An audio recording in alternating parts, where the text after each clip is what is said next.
സത്യം പറഞ്ഞാൽ നമ്മളുടെ തലക്കേറ്റൊരു പ്രഹരമായിരുന്നു തിരുവനന്തപുരത്തിൻ്റെ ഒന്ന് രണ്ട് പ്ലേയേഴ്സ് വിങ്ങിലൂടെ ഒക്കെ അറ്റാക്ക് ചെയ്ത് നമ്മളെ നിലം പരിശോധിക്കണം. എല്ലാം ഉള്ളൊരു ടീം എന്ന നിലയിൽ നിന്ന് ഒന്നുമല്ല, സീറോയിലും താഴെയാണോ നമ്മൾ, ഇത്രയും മോശം ടീമാണോ നമ്മളെന്നുള്ള രീതിയിൽ അതെ വിലയിരുത്തിയിട്ടുണ്ടായിരുന്നു. നമ്മൾ സ്വന്തമായിട്ട് വിലയിരുത്തി. സെക്കൻഡ് സീസണിലെ എവേ മാച്ച് 4 കഴിഞ്ഞ സമയത്ത് നമ്മളുടെ ഒരു മനസ്സ് എന്ന് പറഞ്ഞു കഴിഞ്ഞാൽ കണ്ണൂർ ടീമിന്റെ മൊത്തം മനസ്സെന്ന് വെച്ചാൽ ഇപ്രാവശ്യം നമ്മളങ്ങ് തൂക്കും എന്നുള്ളത്. കാരണം എന്താ, 5 ഹോം മാച്ചാണ് വരാൻ പോകുന്നത്, അത് നമ്മുടെ സ്വന്തം ഹോം ഗ്രൗണ്ടിൽ സ്വന്തം കാണികൾക്ക് മുമ്പ്. ഇങ്ങനെയുള്ള ബോൾഡായിട്ടുള്ള തീരുമാനങ്ങൾ എടുത്തപ്പോൾ റിസൾട്ട് സംഭവിച്ചു, റിസൾട്ട് വന്നു. തൃശ്ശൂരിലുള്ള ലാസ്റ്റ് എവേ മാച്ചിൽ തൃശ്ശൂരിന് അവരെ തട്ടത്തിൽ പോയിട്ട് എന്ത് ചെയ്തു, again away match clean sheet ആയിട്ട് തിരിച്ചു വന്നു. ആ റെഡ് കാർഡ് കിട്ടുന്നവരെ നമ്മുടെ മനസ്സിലൊരു അഡ്വാൻറ്റേജ് ഉണ്ട്, നമ്മൾ ഈ കപ്പ് അടിക്കുന്നു. Hello Syed, good morning. എന്തൊക്കെയാണ് വിശേഷം? അടിപൊളിയായിട്ട് ലൈഫൊക്കെ സുഖമായിട്ട് പോകുന്നു. നമ്മള് ഈ അടുത്ത് നമ്മളിപ്പോ കണ്ണൂർ വാരിയേഴ്സിന്റെ ഒക്കെ ഒരു ഫുട്ബോൾ അതിഗംഭീരമായിട്ട് നമ്മൾ വിജയിച്ചിരിക്കുകയാണ്. അതായത് കണ്ണൂരിന്റെ ഒരു മാമാങ്കം കഴിഞ്ഞിരിക്കുകയാണ്, വലിയൊരു മാമാങ്കം വെച്ചാൽ ഭയങ്കര രസകരമായിട്ടുള്ളൊരു മാമാങ്കം. ഇതില് ഒരു ഓൾ ടുഗദർ നമ്മളിപ്പോ ഒരു കഴിഞ്ഞ അതിലേക്ക് വരുന്നതിന് മുമ്പ് എനിക്ക് ഈ മാമാങ്കം എന്ന് പറഞ്ഞില്ലേ ഒരു ഫീലിംഗ് എന്ന് പറഞ്ഞു കഴിഞ്ഞാൽ ഇത് കഴിഞ്ഞു പോയല്ലോ എന്നുള്ളൊരു സങ്കടം. ഇപ്പൊ ഒരു ഇറ്റ്സ് ലൈക്ക് ഒരു എംപ്റ്റിനെസ് ഫീൽ ചെയ്യുന്നത്, ഒന്നുമില്ല ലൈഫിൽ, ഒന്നും ചെയ്യാനില്ലാത്ത പോലെ. സത്യത്തില് കണ്ണൂർ ടൗണിൽ ഒരു എന്താ പറയാ സ്ഫോടനം നടന്നൊരു ഫീലിംഗ് ആയിരുന്നു. ഫൈനൽ മാച്ചിനൊക്കെ വന്ന ക്രൗഡ്, അതിന്റെ ഒരു വൈബ് റിയലി മിസ്സിങ്, റൈറ്റ്? എനിക്ക് തോന്നുന്നു ഒരുപാട് കാലത്തിന് ശേഷം കണ്ണൂരിലെ ഫുട്ബോൾ സ്നേഹികള് ഒരുപാട് ആഹ്ലാദിച്ച് ആസ്വദിച്ചിട്ട് കഴിഞ്ഞു പോയത്. Really gone well, right? Yes. അല്ല, അതില് ഇപ്പം നമ്മൾ ഈ സീസൺ ബേസ് ചെയ്തിട്ട് നോക്കുമ്പോൾ ഇപ്പോൾ ഒരു കഴിഞ്ഞ സീസൺ പിന്നെ ഇപ്പൊ 2 സീസണാണ് ഇപ്പൊ കഴിഞ്ഞിട്ടുള്ളത്. SLKന്റെ 2 സീസണാണ് കഴിഞ്ഞിട്ടുള്ളത്. ഇപ്പൊ കഴിഞ്ഞ സീസണും ഈ സീസണും തമ്മിൽ എൻ്റയർലി ഡിഫറെന്റ് ആണ് എന്ന് തന്നെ നമുക്ക് പറയാം.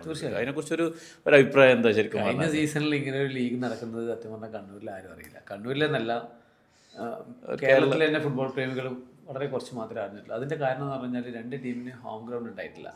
കണ്ണൂരിന് ഉണ്ടായിട്ടില്ല, അതേപോലെ തൃശ്ശൂരിനുണ്ടായിട്ടില്ല.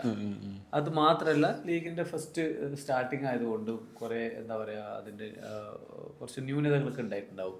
അതുകൊണ്ട് വല്ലാണ്ടൊന്നും എന്തെങ്കിലും ആൾക്കാർ അറിഞ്ഞു വന്നിട്ടില്ല. പക്ഷെ ഈ സീസണിൽ വന്ന ഏറ്റവും വലിയ ഒരു മാറ്റം എന്ന് പറഞ്ഞാൽ എല്ലാ ടീമിനും ഹോം ഗ്രൗണ്ട് ഉണ്ട്. അതേപോലെ ഫാൻസ് കുറച്ചും കൂടി സജീവമായി. ഫാൻസിന്റെ ഒരു ഇൻവോൾവ്മെന്റ് ഡിഫറെന്റ് തന്നെയായിരുന്നു. പിന്നെ മലപ്പുറത്ത് ഒരു പയ്യനായിട്ട് നടന്ന ഒരു കമന്റും ആ ഒരു മാച്ചിന്റെ വൈബ്, 3 ഗോളിന് ഹോം ടീമായ കാലിക്കറ്റ് മലപ്പുറം പിന്നിട്ട് നിന്നിട്ട് അവരെന്ത് ചെയ്തു, ഓരോ ഗോളായി തിരിച്ചടിച്ചിട്ട് ലാസ്റ്റ് അതിന്റെ ഒരു കമാൻഡറിയും ആ ഫാൻസിന്റെ വൈബും ആ കളിയും അത് ടോട്ടലി സെക്കൻഡ് സീസണിന്റെ ലീഗിന്റെ ഒരു ഫോർമാറ്റിനെ തന്നെ കളിക്ക് ശേഷം തന്നെയാണ് വീഡിയോ ഭയങ്കരമായിട്ട് വൈറലായി. അപ്പോൾ ഇങ്ങനത്തെ കുറച്ച് കാര്യങ്ങൾ വന്നപ്പോൾ വെച്ചാല് ഇങ്ങനെ ഒരു ലീഗ് കേരളത്തിൽ നടക്കുന്ന കേരളക്കാർ മാത്രമല്ല അറിഞ്ഞത്, ഇന്ത്യ ഒട്ടു കുറഞ്ഞു. Something happening in football in Kerala. അതുപോലെ ഭയങ്കരമായിട്ട് സെക്കൻഡ് സീസണിലേക്ക് വന്നപ്പോൾ ഫസ്റ്റ് സീസണായിട്ട് ചിന്തിക്കുമ്പോൾ ഒരുപാട് മാറ്റങ്ങളുണ്ട്. ഏറ്റവും വലിയ മാറ്റങ്ങൾ എന്ന് പറഞ്ഞു കഴിഞ്ഞാൽ ഹോം ഗ്രൗണ്ട് തന്നെയാണ്. അത് ഹോം ഗ്രൗണ്ടിൽ വരുമ്പോൾ നമുക്ക് സത്യത്തിൽ പേടിയുണ്ടായിരുന്നു. നമുക്ക് കണ്ണൂരിലൊക്കെ സ്റ്റേഡിയത്തിൽ ആൾക്കാർ ഉണ്ടാവും എന്നുള്ളൊരു പേടി. നമ്മൾ ആദ്യം ഫ്രീ കൊടുത്തിട്ടുണ്ട്, ലേഡീസിന് ഫ്രീ, അതേപോലെ കുട്ടികൾക്ക് ഫ്രീ. ഇതൊക്കെ നമ്മൾ കൊടുത്തു വെച്ചാൽ നമ്മുടെ ഒരു ആങ്സൈറ്റി ആയിരുന്നു, ഇത് ആൾക്കാർ വരുമോ ഇല്ലയോ. ബട്ട് 2 കൈ നീട്ടി സ്വീകരിച്ചു. ആ ഒരു ഫാൻസിന്റെ ധാരാളിത്തം തന്നെ ലീഗിന് എന്ത് ചെയ്തു, ഒരുപാട് കോൺട്രിബ്യൂട്ട് ചെയ്തു. അത് കണ്ണൂർ ക്ലബിന് മാത്രമല്ല, കണ്ണൂർ ഫുട്ബോളിന് മാത്രമല്ല കോൺട്രിബ്യൂട്ട് ചെയ്തത്, മൊത്തം ലീഗിന് എന്ത് ചെയ്തു, കോൺട്രിബ്യൂട്ട് ചെയ്തു. കാരണം കണ്ണൂരിൽ നിന്ന് കൂടി എന്ത് ചെയ്തു, വലിയൊരു ഫാൻ ബേസ് ഇതിലേക്ക് വന്നു. അതേപോലെ തന്നെ തൃശ്ശൂരിൽ നിന്നും ഒരുപാട് ആൾക്കാർ വന്നു. എല്ലാ ഗ്രൗണ്ടും എല്ലാ ഗാലറിയും നിറഞ്ഞു കവിഞ്ഞു. സോ സെക്കൻഡ് സീസണിലേക്ക് വരുമ്പോൾ 2 മാറ്റമാണ് ഞാൻ പറയാം. ഒന്ന്, ഹോം ഗ്രൗണ്ട് ഉണ്ടായി എല്ലാവർക്കും. രണ്ടാമത്തത്, എല്ലാ ടീമിനും നല്ല ഫാൻസ് ഉണ്ടായി. അതുകൊണ്ട് തന്നെ മൊത്തത്തിൽ ആളറിഞ്ഞു.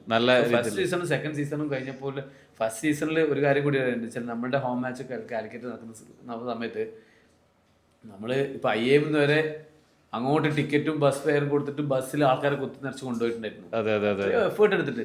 പക്ഷെ ഈ പറയുന്ന 5 or 6 ബസ് അവിടെ പോയിട്ട് ഈ പറയുന്ന കാണികൾ അവിടെ ഇരിക്കുമ്പോണ്ടല്ലോ, എന്താ പറയാ, ഒരു വലിയൊരു സമ്മേളനത്തിൽ 10 കസേരയിൽ ആളിരിക്കുന്ന പോലെ. അത്രയും കഷ്ടപ്പാടായിരുന്നു ഫസ്റ്റ് സീസണിൽ നമുക്ക് ഉണ്ടായിരുന്നത്. സെക്കൻഡ് സീസണിൽ അങ്ങനത്തെ ഒരു കാര്യത്തിന്റെ ആവശ്യം ഉണ്ടായിരുന്നില്ല. നമ്മളൊന്നും ചെയ്തിട്ടില്ല. ലൈക്ക് ഇങ്ങനെയുള്ള ആൾക്കാരെ എത്തിക്കാൻ വേണ്ടിയിട്ട് അങ്ങനെ കാര്യമായിട്ടൊന്നും ചെയ്തിട്ടൊന്നുമില്ല. അതെ അതെ ഫസ്റ്റ് സീസൺ. ഇതിൽ ഒരു പിന്നെ നമ്മൾ ഈ ഹോം മാച്ച് ഒക്കെ സ്റ്റാർട്ട് ചെയ്യുന്ന സമയത്ത് ഉണ്ടായിരുന്ന കുറേ കാര്യങ്ങളുണ്ടല്ലോ, കുറേ അൺസർട്ടനിറ്റികൾ ഉണ്ടായിരുന്നല്ലോ. അതും തമ്മിലുള്ളൊരു കമ്പാരിസൺ എന്താണ് മീൻസ് അങ്ങോട്ടേക്ക് പോകുന്ന സമയത്തുണ്ട്? ഹോം മാച്ച് ആദ്യം നമുക്ക് ഇപ്പോൾ സെക്കൻഡ് സീസണിൽ വന്നപ്പോൾ ആദ്യം എവേ മാച്ചസ് ഉണ്ടായിരുന്നത്. ആദ്യം 4 എവേ മാച്ച്, പിന്നെയാണ് 5 ഹോം മാച്ച് വരുന്നത്, ലാസ്റ്റ് ഒരു എവേ. അങ്ങനെയായിരുന്നു. അതെ അതെ, തൃശ്ശൂരുമായിട്ടുള്ള അതെ, നമ്മളുടെ ഗ്രൗണ്ട് അപ്പോഴത്തേക്ക് റെഡി ആയിട്ടില്ല. അതുകൊണ്ടാണ് എന്ത് ചെയ്തിട്ടുള്ളത്, ആദ്യം എല്ലാം എവേ മാച്ചാണ് വന്നത്. 4 എവേ മാച്ച്. കണ്ണൂർ ടീം കഴിഞ്ഞ സീസണിലും എവേ ക്ലീൻ ഷീറ്റ് ആയിരുന്നു. ഒരു കളി പോലും എവേ തോറ്റിട്ടില്ല. പിന്നെ മാത്രമല്ല കഴിഞ്ഞ സീസണിൽ വന്നിട്ട് പ്യുവർ ആയിട്ടൊരു ഹോം ഗ്രൗണ്ട് ഇല്ല. കാലിക്കറ്റ് ഗ്രൗണ്ടാണ് നമ്മൾ ഹോം ഗ്രൗണ്ട്. അപ്പോൾ ഒരു എവേ അഡ്വാൻറ്റേജ് എപ്പോൾ നമുക്ക് ഉണ്ടായിരുന്നു. ഹോം അഡ്വാൻറ്റേജ് സത്യത്തിൽ കഴിഞ്ഞ സീസണിൽ കിട്ടിയിട്ടില്ല. അപ്പം ഇപ്രാവശ്യത്തെ സെക്കൻഡ് സീസണിലെ ആദ്യത്തെ 4 മാച്ച് എവേ കഴിഞ്ഞപ്പോൾ 2 ജയം 2 സമനിലയായിട്ട് നല്ല പൊസിഷനിലായിരുന്നു കണ്ണൂർ. നല്ല പൊസിഷൻ എന്ന് പറഞ്ഞാൽ നമ്മൾ കഴിഞ്ഞ പ്രാവശ്യം നല്ലൊരു പൊസിഷനിൽ കളിച്ചു. ലീഗ് റൗണ്ടിലൊക്കെ നന്നായിട്ട് പെർഫോം ചെയ്തു. എനിക്ക് തോന്നുന്നത് സെക്കൻഡോ അല്ലെങ്കിൽ തേർഡോ ആയിട്ടാണ് നമ്മൾ എന്ത് ചെയ്തത് കഴിഞ്ഞ പ്രാവശ്യം സെമിയിലേക്ക് എത്തിയത്. എന്നിട്ട് കൊച്ചിനോട് എന്ത് ചെയ്ത് അവരുടെ അപ്രതീക്ഷിതമായിട്ട് പരാജയപ്പെട്ടാണ് കഴിഞ്ഞ പ്രാവശ്യം എന്ത് ചെയ്ത് നമ്മൾ പുറത്തു പോയത്. സോ കഴിഞ്ഞ പ്രാവശ്യം അത്രയും നന്നായിട്ട് കളിച്ചിട്ട് ഒരു സെമി മാത്രം നമ്മൾ മോശമായിട്ട് കളിച്ചത്, അതിൽ നിന്ന് പരാജയപ്പെട്ട് പുറത്തുപോയി. അപ്പം ഇപ്രാവശ്യത്തെ 4 മാച്ചിലും എവേ നന്നായിട്ട് പെർഫോം ചെയ്തു. അപ്പം 2 സീസണിലും കൂടി ആദ്യമായിട്ടാണ് നമ്മൾ എന്ത് ഹോം അഡ്വാൻറ്റേജ് എടുക്കാൻ പോകുന്നത്. സോ ഈ എവേ മാച്ച് സെക്കൻഡ് സീസണിലെ എവേ മാച്ച് 4 കഴിഞ്ഞ സമയത്ത് നമ്മളുടെ ഒരു മനസ്സ് എന്ന് പറഞ്ഞു കഴിഞ്ഞാൽ, കണ്ണൂർ ടീമിന്റെ മൊത്തം മനസ്സെന്ന് വെച്ചാൽ ഇപ്രാവശ്യം നമ്മളങ്ങ് തൂക്കും എന്നുള്ള. കാരണം എന്താ, 5 ഹോം മാച്ചാണ് വരാൻ പോകുന്നത്. അത് നമ്മുടെ സ്വന്തം ഹോം ഗ്രൗണ്ടിൽ സ്വന്തം കാണികൾക്ക് മുമ്പിൽ എവേല് ക്ലീൻ ഷീറ്റ് ആയിട്ട് വരികയാണ്. അതന്നെയാണ് പീക്കായിരുന്നു നമ്മളുടെ ഒരു എക്സ്പെക്ടേഷൻ, നമ്മളുടെ ഒരു പ്രതീക്ഷ എന്ന് പറഞ്ഞാൽ ഏറ്റവും പീക്കായിരുന്നു. ഒരു മലയുടെ മുകളിൽ നമ്മൾ കയറിക്കുമ്പോൾ ഒരു എനർജി ഇല്ല, ആ ഒരു രീതിയിലായിരുന്നു. നമ്മൾ വെല്ലാൻ ആരും ഇല്ല, എല്ലാവരും നമുക്ക് എന്ത് ചെയ്യാൻ പറ്റും, എന്താ പറയാ, അടിച്ച് നിരത്താൻ പറ്റുന്ന രീതിയിലായിരുന്നു നമ്മുടെ ഒരു പ്രതീക്ഷ ഹോം മാച്ച് തുടങ്ങുന്ന സമയത്ത്. അതായിരുന്നു ഈ സെക്കൻഡ് ലീഗിന്റെ ഫസ്റ്റ് ലെഗ്. ഓക്കെ, ഇങ്ങനെയാണ് കഴിഞ്ഞത്. അതായിരുന്നല്ലോ ക്വസ്റ്റ്യൻ. അതിൽ ഈ അവേ മാച്ചിൽ നമ്മൾ നല്ല പെർഫോമൻസ് ചെയ്തു. ദെൻ അതിന്റെ ഒരു ഹോം മാച്ചിലേക്ക് എത്തിയപ്പോൾ ശരിക്കും നമുക്ക് എന്ത് സംഭവിച്ചേ അതിനെക്കുറിച്ച്? സത്യത്തിൽ ആ ഹോം മാച്ചിനെ കുറിച്ച് ഇപ്പോഴും ആലോചിക്കുമ്പോണ്ടല്ലോ ഒരു നെഞ്ചിൽ ഇങ്ങനെ ഒരു നീറ്റലാണ്. കാരണം എന്ന് വെച്ച് കഴിഞ്ഞാൽ നമ്മൾ ആദ്യം തൃശ്ശൂരിനോട് കളിച്ചു. 96-ാം മിനിറ്റ് വരെ നമ്മൾ ഒരു ഗോളിന് മുന്നിലായിരുന്നു. നന്നായിട്ട് കളിച്ചിരുന്നു, വളരെ നന്നായിട്ട് കളിച്ചു. അത് ക്രൗഡ് എന്ന് പറഞ്ഞാൽ അന്നറിയില്ലേ, അന്ന് ഗ്രൗണ്ടിൽ സ്റ്റേഡിയത്തിന്റെ പുറത്ത് ലാത്തി ചാർജ് ആയിരുന്നു. കുറെ ആൾക്കാർക്ക് ടിക്കറ്റ് എടുക്കുന്നവർക്ക് ഫസ്റ്റ് മാച്ചൊക്കെ ഭയങ്കര ക്രൗഡും ഭയങ്കര അകത്തും പുറത്തും ക്രൗഡും. നന്നായിട്ട് കളിച്ചു, വളരെ നന്നായിട്ട് ബ്യൂട്ടിഫുൾ ആയിട്ട് കളിച്ചു. പക്ഷേ 97-ാം മിനിറ്റിൽ 7 മിനിറ്റാണ് അന്ന് ആഡ് ഓൺ ടൈം കൊടുത്തത്. ഇഞ്ചുറി ടൈമിൽ ആഡ് ഓൺ ടൈം കൊടുത്തത്. 97-ാം മിനിറ്റിൽ ബിബിൻ അജയൻ എന്ത് ചെയ്തു, ഹെഡ് ചെയ്തു, ഗോൾ വാങ്ങിച്ചു, 1-1. അപ്പോഴും നമുക്ക് പ്രതീക്ഷ ഉണ്ടായിരുന്നു. ഫസ്റ്റ് ഹോം മാച്ച് നന്നായിട്ട് കളിച്ചു. പക്ഷെ ചെറിയ രീതിയിൽ എന്ത് ചെയ്തു. പിന്നെ വന്നിട്ട് സെക്കൻഡ് മാച്ച് എനിക്ക് തോന്നുന്നത് തിരുവനന്തപുരം വന്നിട്ട് നമ്മളങ്ങ് സത്യം പറഞ്ഞാൽ നമ്മളുടെ തലക്കേറ്റ ഒരു പ്രഹരമായിരുന്നു തിരുവനന്തപുരത്തിന്റെ 1-2 പ്ലേയേഴ്സ് വിങ്ങിലൂടെ ഒക്കെ അറ്റാക്ക് ചെയ്ത് നമ്മളെ നിലം പരിച്ചായി കളഞ്ഞു. ആൻഡ് അഗെയിൻ നമുക്ക് മലപ്പുറം സമാധാനം ഉണ്ടായി. എന്ത് അന്ന് മഴ വന്നു, നമ്മൾ സമനിലയായി. പിന്നെ വന്നിട്ട് കാലിക്കറ്റ് വന്നു. അല്ല, പിന്നെ വന്നത് കൊച്ചി കളിച്ചപ്പോൾ നമുക്ക് സത്യത്തിൽ കൊച്ചി 7 പരാജയമായിട്ട് വന്നത്. കൊച്ചി നമ്മൾ എന്തായാലും പൊട്ടിക്കും. 3 പോയിന്റ്, ഒരു വിജയെങ്കിലും 3 ഹോം മാച്ചിൽ നമുക്ക് വിജയം വന്നിട്ടില്ല. 4-ാമത്തെ ഹോം മാച്ചിൽ കൊച്ചി വന്നപ്പോൾ കൊച്ചിനെ എന്തായാലും നമ്മൾ തകർക്കും. ഞാനിപ്പോ മോട്ടിവേഷൻ ക്ലാസ്സിൽ പറയുന്ന കാര്യമാണ്, എന്താ അറിയോ, if Kochi can beat us, anybody can beat anyone. കാരണം 7 കളിയും തോറ്റു വന്ന കൊച്ചിക്ക് കണ്ണൂരിനെ തോപ്പിച്ചു വന്ന്. അന്നും അത് നന്നായിട്ട് കളിച്ചിരുന്നു കേട്ടോ കൊച്ചിന്. അതും 4 ഗോളാണ് കൊച്ചിന് അടിച്ചത്. 4-1, ഒരു ഗോൾ നമ്മൾ തിരിച്ചടിച്ചു 4-1 അതേപോലെ ആ ഒരു കളി കഴിഞ്ഞപ്പോൾ സത്യം പറഞ്ഞു കഴിഞ്ഞാലോ, എല്ലാം ഉള്ളൊരു ടീം എന്ന നിലയിൽ നിന്ന് ഒന്നുമല്ല, 0-ലും താഴെയാണോ നമ്മൾ, ഇത്രയും മോശം ടീമാണോ നമ്മൾ എന്നുള്ള രീതിയിൽ നമ്മൾ വിലയിരുത്തിയിട്ടുണ്ടായിരുന്നു. നമ്മൾ സ്വന്തമായിട്ട് വിലയിരുത്തി. കാരണം ഞാൻ പറഞ്ഞല്ലേ, ഹോം മാച്ച് തുടങ്ങുന്നതിന് മുമ്പ് പീക്കിലായിരുന്നു, നമ്മൾ ഏറ്റവും സ്ട്രോങ് ടീമാണെന്ന രീതിയിലായിരുന്നു. 3-4 ഹോം മാച്ച് കഴിഞ്ഞപ്പോൾ ഉണ്ടല്ലോ, നമ്മളെ എന്താ ശവപ്പെട്ടിയിലെ അവസാനത്തെ ആണി അടിച്ചെന്ന് പറഞ്ഞ പോലെ കൊച്ചിനടക്കം നമ്മളിത് ജയിച്ചിട്ട് പോയി. ലാസ്റ്റ് കാലിക്കറ്റിന്റെ പ്രധാന മൂകതയായിരുന്നു. കളി കഴിഞ്ഞിട്ട് വിക്ടറി ലാപ്പിന് പോലും എന്ത് ചെയ്തിട്ടില്ല, ടീമിന് വിക്ടറി ലാപ്പ് കിട്ടിയിട്ടില്ല, വിക്ടറി ക്ലാപ്പിംഗ് അത് കിട്ടിയിട്ടില്ല. അതേപോലെ ഞാൻ പറഞ്ഞത് സത്യം പറഞ്ഞു കഴിഞ്ഞാൽ തിരുവനന്തപുരത്തിന് തോറ്റതിന് ശേഷം നമ്മൾ ടീമിനെ കണ്ടിട്ടുണ്ടായിരുന്നു. കൊച്ചിനോട് തോറ്റതിന് ശേഷം ടീമിനെ കാണാൻ പോലും ചെയ്തിട്ട് താല്പര്യം ഉണ്ടായില്ല. എന്താ ഈ ടീമിനോട് പറയാന്നുള്ള രീതിയിലായിരുന്നു. കാരണം എല്ലാവർക്കും ഒരു മൂകതയായിരുന്നു. But again Calicut last home match കാലിക്കറ്റിൽ വന്നു. കാലിക്കറ്റിൽ സംഭവം സമനില പിടിച്ചു. അതെ അതെ അതെ. അപ്പം 5 ഹോം മാച്ച് കഴിഞ്ഞപ്പോൾ നമ്മളുടെ ഒരു അവസ്ഥ എന്ന് പറഞ്ഞാൽ തുലാസിലായിരുന്നു. എന്താ തുലാസിൽ എങ്ങനെ ഇത് സെമിയിൽ കയറോ ഇല്ലയോ, ബാക്കിയുള്ള പോയിന്റ് അത് ഇതെല്ലാം കാൽക്കുലേറ്റ് ആ ഒരു പൊസിഷനിലേക്ക് എത്തി. ശരിക്കും 2 സിനാരിയോ കേട്ടോ. ആദ്യം ഹോം മാച്ചിൽ വന്നപ്പോൾ എവേ മാച്ചിൽ നല്ല പെർഫോമൻസ്, ടേബിളിലൊക്കെ നല്ല സ്ട്രോങ് പൊസിഷനിലായിരുന്നു. ഹോം മാച്ച് വന്നപ്പോൾ ഒരു ഹോം അഡ്വാൻറ്റേജ് എടുക്കാൻ പറ്റാത്തൊരു ടീമായിട്ട് നമ്മൾ മാറിപ്പോയി. എന്നിട്ട് അതിനുശേഷം ഈ ഹോം മാച്ച് 5 ഹോം മാച്ച് കഴിഞ്ഞിട്ട് ലാസ്റ്റ് നമ്മൾ തൃശ്ശൂരിനോട് കളിക്കാൻ പോകുന്നത്. ഈ തൃശ്ശൂരിനോട് കളിക്കാം, അതാണ് അതിൻ്റെ ഒരു നെക്സ്റ്റ് ലെഗ്. അതെ അതെ അതെ. അല്ല ഈ ഹോം മാച്ചിലേക്ക് നമ്മൾ വരുമ്പോൾ ശരിക്കും അവേ മാച്ചിൽ നമ്മൾ ഭയങ്കരമായിട്ട് പെർഫോം ചെയ്ത് നല്ല റിസൾട്ട് ഉണ്ടാക്കി. ഹോം മാച്ചിലേക്ക് വരുമ്പോൾ അതിൻ്റെ നേരെ ഉൾട്ട. ദെൻ അത് കഴിഞ്ഞിട്ടാണ് നമ്മൾ തൃശ്ശൂരേക്ക് പോകുന്നത്. അപ്പോൾ ഈ തൃശ്ശൂരിൽ നിന്നുണ്ടായ ഒരു കംബാക്ക് എന്നൊക്കെ അതിനെ പറയാമല്ലോ ശരിക്കും. ആക്ച്വലി നമ്മൾ ഈ ഫൈനലിൽ കപ്പടിച്ചല്ലോ. കപ്പടിച്ചപ്പോൾ എല്ലാവരും പറയാന്ന് വെച്ചാൽ ലെക്ക് ഫാക്ടർ കൊണ്ട് നമ്മൾ കപ്പടി, അങ്ങനെയൊന്നല്ല. അതെ അതെ. സത്യത്തിൽ നമ്മൾ നല്ല ടീമായിരുന്നു, അടിപൊളി ടീമായിരുന്നു. അതായിരുന്നു ഹോം മാച്ചിലൊക്കെ നമ്മൾ നന്നായിട്ട് കളിച്ചത്. പക്ഷേ എവേ മാച്ചിൽ നന്നായിട്ട് കളിച്ചത്. ഹോം മാച്ചിൽ എന്ത് സംഭവിച്ചു വെച്ചാൽ എവിടെ ചെറിയ മിസ്റ്റേക്സ്. എനിക്ക് തോന്നുന്നു നമ്മളെ അൺഎക്സ്പെക്റ്റഡ് ആയിട്ടുള്ള ഒരു പ്രഷർ, അതായത് ക്രൗഡ് വന്നപ്പോൾ ഇവരുടെ ഇടയിൽ അങ്ങനെ എന്തെങ്കിലും പ്രഷറാണെന്ന് ഞാൻ ഒരിക്കലും മനസ്സിലാക്കുന്നത്. ഞാൻ വയ്ക്കുന്ന അറിയോ, നമ്മൾ എടുക്കേണ്ട തീരുമാനങ്ങൾ എടുത്തിട്ടില്ല എന്നല്ല, ബോൾഡായിട്ട് കുറച്ച് തീരുമാനങ്ങൾ എടുക്കണമായിരുന്നു, അത് നമ്മൾ എടുത്തിട്ടില്ല. കാരണം നമ്മൾ എപ്പോഴും മുന്നോട്ട് പോകുന്നുണ്ടല്ലോ, ഒരു ചില ഔട്ട് ഓഫ് ബോക്സ് തീരുമാനങ്ങൾ എടുക്കേണ്ടി വരും. അതിലൊരു തീരുമാനമാണ് 4 ഫോറിൻ പ്ലേയേഴ്സിനായിരുന്നു നമുക്ക് കളിപ്പിക്കാൻ പറ്റുക. അതെ. ഫോറിൻ പ്ലേയേഴ്സ് ഫോമിലുണ്ടെങ്കിലും ഫോമിലില്ലെങ്കിലും പരിക്കുണ്ടെങ്കിലും നമ്മളെപ്പോഴും 4 ആളെ കളിപ്പിക്കണം എന്നുള്ള രീതിയിലായിരുന്നു. പക്ഷേ ഹോം മാച്ച് കഴിഞ്ഞ ഉടനെ നമ്മളൊരു തീരുമാനം എടുത്തത്, ഫോറിൻ പ്ലേയേഴ്സ് 2 ആൾ കളിച്ചാലും 3 ആൾ കളിച്ചാലും പ്രശ്നമൊന്നുമില്ല, നല്ല ടീമിനെ കളിപ്പിക്കുക. അതെ അതെ അതെ. മാക്സിമം 4 ആളെ കളിപ്പിക്കണം എന്നാണ്. മാക്സിമം 4 ആളെ കളിപ്പിക്കാം, നിർബന്ധമൊന്നുമില്ല 4 ആളെ കളിപ്പിക്കണം എന്ന്. അപ്പം ഇതിൽ ഒരിക്കലും നമുക്ക് കുറയുന്നില്ല. അപ്പം ഫോമിലില്ലാത്തവരായാലും എന്തായാലും 4 ഫോറിൻ പ്ലേയേഴ്സ് കളിക്കും. സത്യത്തിൽ അവസാനത്തെ 3 കളിയിലല്ലോ അറ്റ് ടൈം 2 ഫോറിൻ പ്ലേയേഴ്സ് മാത്രമായിട്ട് എന്തായിരുന്നു കണ്ണൂർ വാരിയേഴ്സ് കളിച്ചിട്ടുണ്ട്. ലീഗിൽ ഒരു ടീമും കളിച്ചിട്ടില്ല അങ്ങനെ. ഞാൻ പറഞ്ഞത് ഈ മാറ്റം വന്നത് എങ്ങനെയാണെന്ന് വെച്ച് കഴിഞ്ഞാൽ ലെഗ് ഫാക്ടർ അല്ല, കോച്ചും മാനേജ്മെന്റും വളരെ ബോൾഡായിട്ട് കുറച്ച് നല്ല തീരുമാനങ്ങൾ വളരെ നല്ല തീരുമാനങ്ങൾ എടുത്തു. ഓരോ ഗ്രൗണ്ടിലേക്ക് വരുമ്പോഴും ഓരോ ഓപ്പണൻസ് വരുമ്പോഴും ഏത് കളിക്കാരെ മാറ്റണം, ഏത് കളിക്കാരെ കളിപ്പിക്കണം എന്നുള്ള രീതിയിൽ എന്ത് ചെയ്തു, സ്ട്രാറ്റജി മാറ്റി ബോൾഡായിട്ട് തീരുമാനങ്ങൾ എടുത്തു. കുറച്ച് ആൾക്കാർ എന്ത് ചെയ്തു, തൽക്കാലത്തേക്കൊന്ന് മാറ്റി എടുത്തിട്ട് വേറെ ആൾക്ക് ചാൻസ് കൊടുത്തു. ഇങ്ങനെയുള്ള ബോൾഡായിട്ടുള്ള തീരുമാനങ്ങൾ എടുത്തപ്പോൾ റിസൾട്ട് സംഭവിച്ചു, റിസൾട്ട് വന്നു. തൃശ്ശൂരിലുള്ള ലാസ്റ്റ് എവേ മാച്ചിൽ തൃശ്ശൂരിന് അവരെ തട്ടത്തിൽ പോയിട്ട് എന്ത് ചെയ്തു, again away match clean sheet ആയിട്ട് തിരിച്ചു വന്നു. എന്നിട്ട് അഗെയിൻ കാലിക്കറ്റിൽ സെമി ഫൈനൽ. സത്യം പറഞ്ഞാൽ ഈ ലീഗിൽ ഞാൻ പേഴ്സണലി ഏറ്റവും ടെൻഷൻ അടിച്ചിട്ട് സത്യം പറഞ്ഞാൽ ബോഡി ചൂടായിട്ട് നെഞ്ചുവേദന വരെ വന്നിട്ടുണ്ട്. ആ രീതിയിലായിരുന്നു കാലിക്കറ്റുമായിട്ടുള്ള മാച്ച് നടന്നത്. കാരണം നമ്മളുടെ ഹാഫിലേക്ക് ബോൾ വരുമ്പോൾ തന്നെ ഹൃദയം പടപട അടിക്കാൻ തുടങ്ങും. പക്ഷെ വളരെ ബ്യൂട്ടിഫുൾ ആയിട്ട് സിനാന്റെ ഒരു അതിനെ ഇതിനെ കുറിച്ച് പറയട്ടെ. സിനാനെ ആ സമയത്ത് ഒരു ഷൂട്ട് ഔട്ട്, സിനാൻ എന്ന് പറഞ്ഞാൽ ശരിക്കും തല കൊണ്ടല്ല കളിക്കുന്നത്, ഹൃദയം കൊണ്ടാണ് കളിക്കുന്നത് എപ്പോൾ തോന്നിയത്. കാരണം എവിടെ എത്തും. അല്ല ഇതില് പൊതുവെ അതാണ് ആ സിനാൻ ആ സമയത്ത് തീരുമാനങ്ങളാണ്, ബോൾഡ് ആയിട്ടുള്ള തീരുമാനങ്ങളാണ് കണ്ണൂർ വാരിയേഴ്സിനെ ഇവിടെ എത്തിക്കുന്ന പറയുന്നത്. ഒരു കാരണം അതാണ് സിനാനെ കൊണ്ടാണ് എന്ത് ചെയ്തിട്ടുള്ളത്, പെനാൽറ്റി.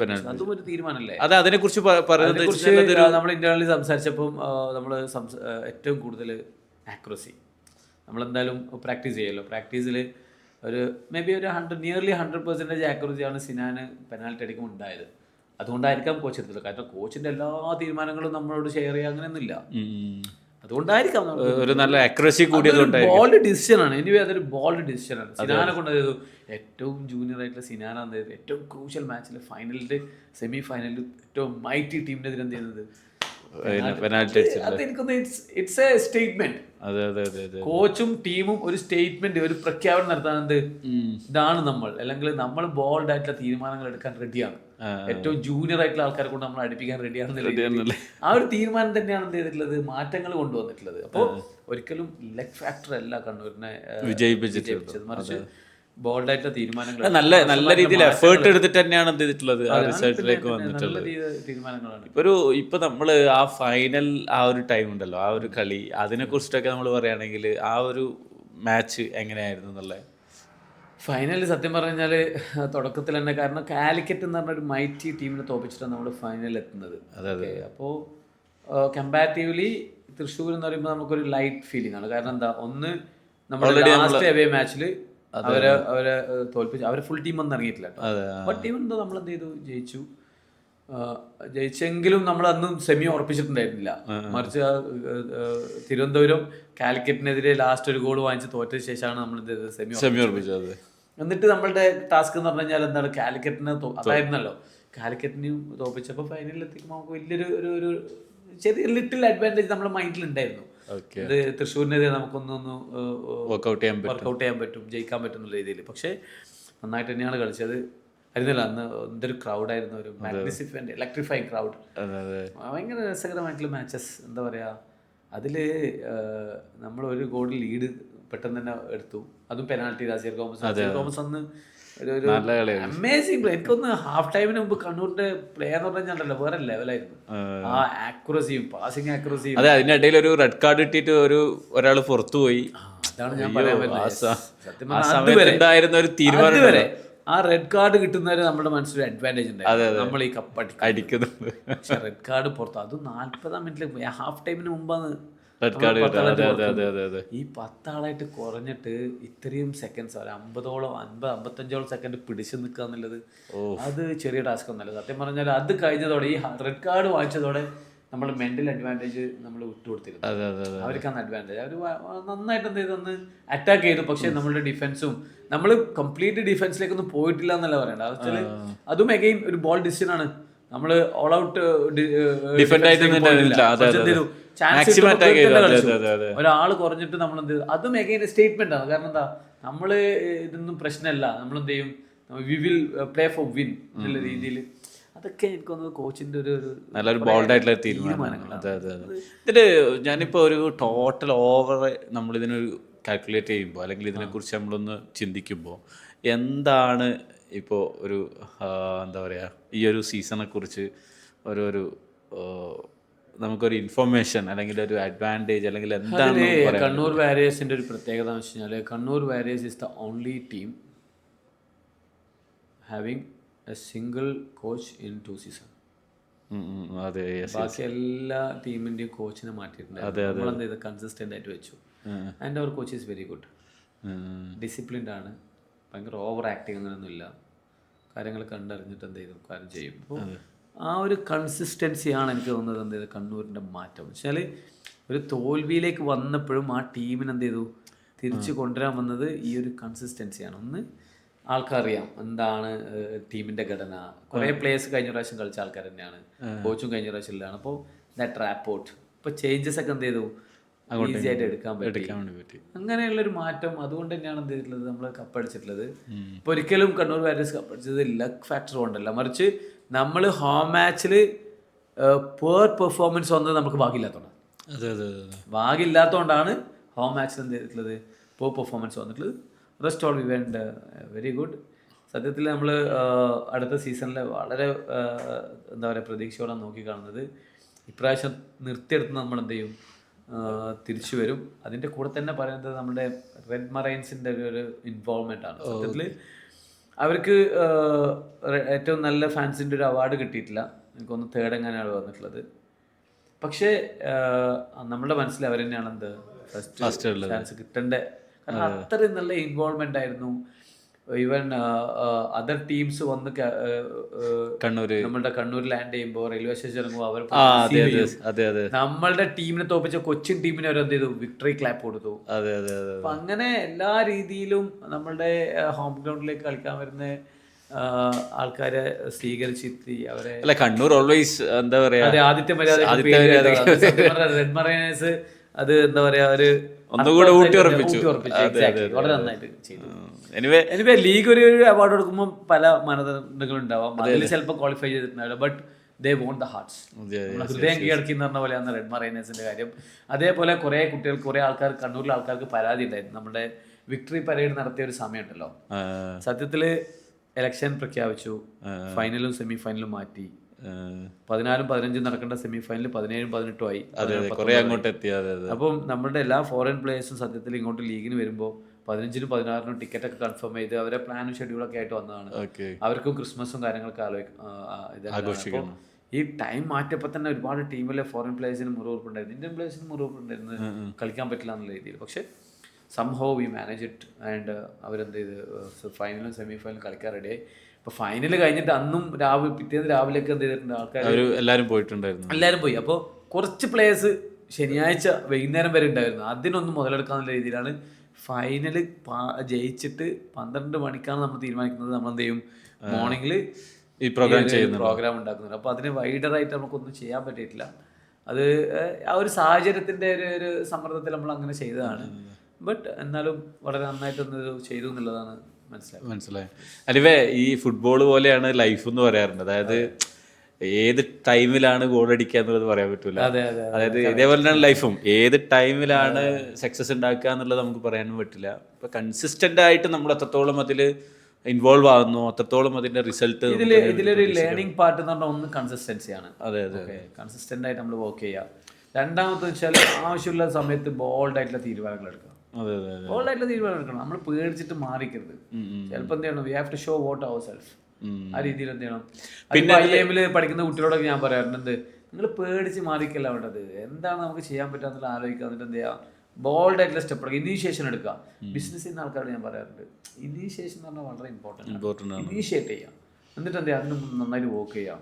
ചില സമയം ഫെയിലർ ആയിരിക്കും, നല്ലൊരു ഹോപ്പോടുകൂടി നല്ല രീതിയിൽ വർക്ക് ഔട്ട് ചെയ്യാന്നുള്ളത്. എനിക്ക് തോന്നുന്നൊരു ലേണിംഗ് ഇതൊക്കെയാണ് 3 പോയിന്റ്സുകൾ നമുക്ക് ഇതിനെ കൺക്ലൂഡ് ചെയ്യാൻ വേണ്ടി പറ്റും. എനിക്ക് തോന്നുന്നു ഒരു നല്ല കൺസിസ്റ്റന്റ് ആയിട്ട് വർക്ക് ചെയ്യുക, നല്ല ബോൾഡ് ആയിട്ട് തീരുമാനം എടുക്കുക, അതേപോലെ നല്ല ഹോപ്പോട് കൂടിയുള്ള തീരുമാനം എടുക്കുക. ലാസ്റ്റ് മൊമെന്റ് വരെ തിങ്സ് വിൽ ചേഞ്ച്. അതെ, അതിനു മുമ്പേ ഇട്ടിട്ട് പോകേണ്ട ആവശ്യമില്ല. പലരും അങ്ങനെയാണ്. അല്ല, അതിന് ഈ സീസണിൽ ഏറ്റവും നല്ല ഉദാഹരണമാണ് ആ സമയത്ത് നമ്മള് പിന്നെ ഇവിടെ നടന്ന എന്താ പറയാ, മലപ്പുറത്ത് നടന്നിട്ടുള്ള ആ ഒരു കളി ഉണ്ടല്ലോ, ആ ലാസ്റ്റ് ആ മഴക്കത്ത് നടന്ന കളി. അതൊരു എൻറ്റയർലി ഡിഫറെന്റ് ആയിട്ടുള്ള ഈവൻ കണ്ണൂർ വാരിയേഴ്സ് നോക്കുകയാണെങ്കിലും, കണ്ണൂർ വാരിയേഴ്സ് സെമിയിലെത്തിയത് തൃശ്ശൂരിനോട് ജയിച്ചിട്ടും സെമിയിലെത്തിയത് നമ്മളെ ഇത് ഉണ്ടല്ലോ, തിരുവനന്തപുരം തോറ്റുകൊണ്ട്. അതെ. അപ്പൊ എപ്പോഴും ലൈഫ് എപ്പോഴും ചേഞ്ച് ചെയ്യാം. നമ്മളെപ്പോഴും പ്രതീക്ഷയോടുകൂടി എന്ത് ചെയ്യാം, ഭാവിയിലേക്ക് വർക്ക് ചെയ്ത് കാത്തിരിക്കുക. അതായത് ഇങ്ങനെ പറയാനുണ്ട്, ഒരു സ്പോർട്സ്മാൻ സ്പിരിറ്റോടുകൂടി ആയിരിക്കണം നമ്മുടെ ലൈഫിനെ അച്ചീവ് ചെയ്യേണ്ടത്. എനിവേ, എനിക്ക് തോന്നുന്നു അത് തന്നെയാണ്. Great message. എനിക്ക് തോന്നുന്നത് ഈ ഒരു ലീഗും ഈ ഒരു സീസണൊക്കെ ടോട്ടൽ ഫുട്ബോളിന്റെ വളർച്ചയ്ക്ക് ഒരുപാട് ഗുണം ചെയ്യുന്നു. ഇപ്പം ISL ഒരു ക്വസ്റ്റ്യൻ മാർക്കിലാണുള്ളത്. അപ്പോൾ അറ്റ്ലീസ്റ്റ് കേരളത്തിൽ ഇങ്ങനെ ഒരു നല്ലൊരു ലീഗ്, അടുത്ത വർഷം 2 ടീം കൂടി എക്സ്ട്രാ വരുന്നുണ്ടെന്നാണ് കേട്ടത്. So everything went well. Way forward may be 14 ജില്ലകളിൽ നിന്നുള്ള ടീം ഉണ്ടാവും. വലിയൊരു ലീഗ് തന്നെ എന്ത് ചെയ്യും നടന്നേക്കാം. നമുക്ക് നോക്കാം what will happen in the future. Anyway, thank you.